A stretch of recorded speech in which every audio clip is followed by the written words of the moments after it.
সালেহা বেগম একজন স্ত্রী, একজন মা, এক ছাদের নিচে বসবাস করা ৩ সন্তানের একজন অভিভাবক। তবে তার ভেতরে যেন চলছিল এক অদৃশ্য দ্বন্দ্ব। তার স্বামী আব্দুল বাতেন জানান, আমি অন্য কাউকে সন্দেহ করছি না, এটা ফ্ল্যাট বাসা, নিরাপত্তা প্রহরী আছে, আমার স্ত্রীর একটু সমস্যা আছে, অনেক সময় বলে চলে যাব, মাঝে মাঝে কান্না করে, কেন বিয়ে বসলো, একা থাকতে চাইতো, যাতে তাকে কেউ যেন ডিস্টার্ব করতে না পারে, সন্তানরাও যেন ডিস্টার্ব করতে না পারে এমনটাও চাইতো। কাউকে পছন্দ করত না। এমন কথাগুলো হয়তো অনেকেই হালকাভাবে নিয়েছিল, কেউ ভাবেনি এই নিঃসঙ্গতা, এই মানসিক চাপ একদিন এমন ভয়াবহ পরিণতি আনবে, যেখানে একজন মা হয়ে উঠবে নিজের সন্তানের মৃত্যুদূত।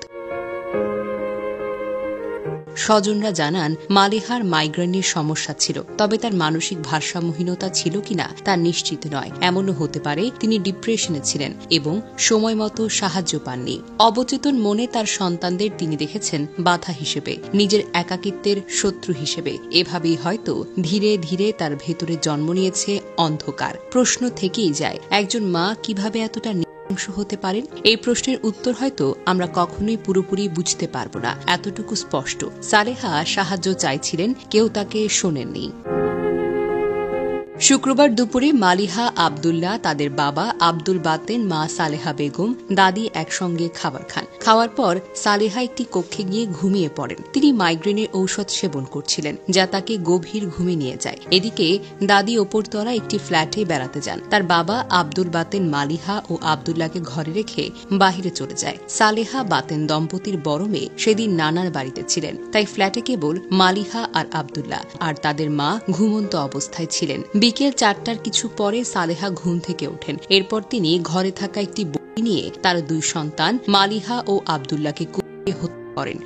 পর তিনি পাশের বাড়ি থেকে তার ২ দেবরকে ডেকে আনেন। গাজীপুর মেট্রোপলিটন পুলিশের অতিরিক্ত কমিশনার জাহিদ হাসান জানান, ঘটনার পর পুলিশ তাৎক্ষণিকভাবে তদন্ত শুরু করে। তিনি বলেন, যে বাড়িতে ঘটনা ঘটেছে ওই বাড়ির আশেপাশে বেশ কয়েকটি সিসিটিভি ক্যামেরার ফুটেজ চেক করা হয়েছে। সেখানে দেখা হয়েছে ঘটনার সময় তাদের ঘরে বা ফ্ল্যাটে শিশুদের মা ছাড়া আর কেউ আসা যাওয়া করেননি। ফুটেজে কোনো বহিরাগতের উপস্থিতি না থাকায় পুলিশের সন্দেহ ঘনীভূত হয় সালেহার উপর। পুলিশ আরও লক্ষ্য করেন, সালেহার হাতে কাটা দাগ ছিল, তার কথাবার্তা অসংলগ্ন ছিল। এই কারণে শুক্রবার সন্ধ্যায় তাকে জিজ্ঞাসাবাদের জন্য আটক করা হয়। জিএমপির অতিরিক্ত কমিশনার জাহিদ হাসান বলেন, মধ্যরাতে প্রাথমিক জিজ্ঞাসাবাদে সালেহা বেগম নিজের ২ সন্তানকে হত্যার কথা স্বীকার করেন। তবে কি কারণে তিনি হত্যাকাণ্ড ঘটিয়েছেন সে বিষয়ে তিনি কোনো স্পষ্ট তথ্য এখনো দেননি। পুলিশ এখন গভীরভাবে তদন্ত করছে, যাতে পেছনের উদ্দেশ্য, সালেহার মানসিক অবস্থা সম্পর্কে বিস্তারিত তথ্য জানা যায়। জাহিদ হাসান আরও জানান, ঘটনাটি গুরুত্ব সহকারে তদন্ত করা হচ্ছে। এই ঘটনায় আইনগত ব্যবস্থা প্রক্রিয়াধীন। তবে কোনো মা কি চাইলেই নিজের সন্তানকে হত্যা করতে পারে? নিশ্চয়ই না।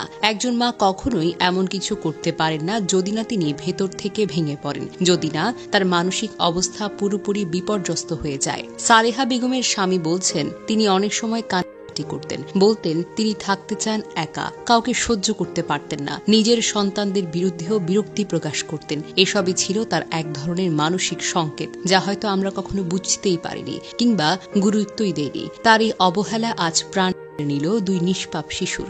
এই ঘটনা থেকে আমরা কয়েকটি জরুরি শিক্ষা বা সতর্কতা নিতে পারি। পরিবারে যদি কেউ বিষণ্ণ থাকে, হঠাৎ রেগে যায়, একা থাকতে চায়, তাকে নিয়ে হাসি তামাশা নয়, বরং চিকিৎসকের কাছে নিয়ে যান। মনে রাখবেন, মন খারাপও এক ধরনের রোগ হতে পারে। মা, বাবা, ভাই, বোন সবার মানসিক অবস্থা নিয়ে জানতে চেষ্টা করুন। কেউ যদি ভেতরে ভেতরে ভেঙে পড়ছে, চেষ্টা করুন কথা বলতে, তার পাশে থাকুন। মানসিক স্বাস্থ্য আর শিশু সুরক্ষা নিয়ে স্কুল, কলেজ, মসজিদ, মন্দির, সামাজিক সংগঠনে আলোচনার দরকার আছে। এই বিষয়ে সবার জানাশোনা থাকলে হয়তো অনেক দুর্ঘটনা এড়ানো সম্ভব। বাড়িতে সিসিটিভি, নিরাপত্তা প্রহরী, দরজা জানালায় নজরদারি থাকলে অনেক সময় বিপদ আগে থেকেই ধরা যায়।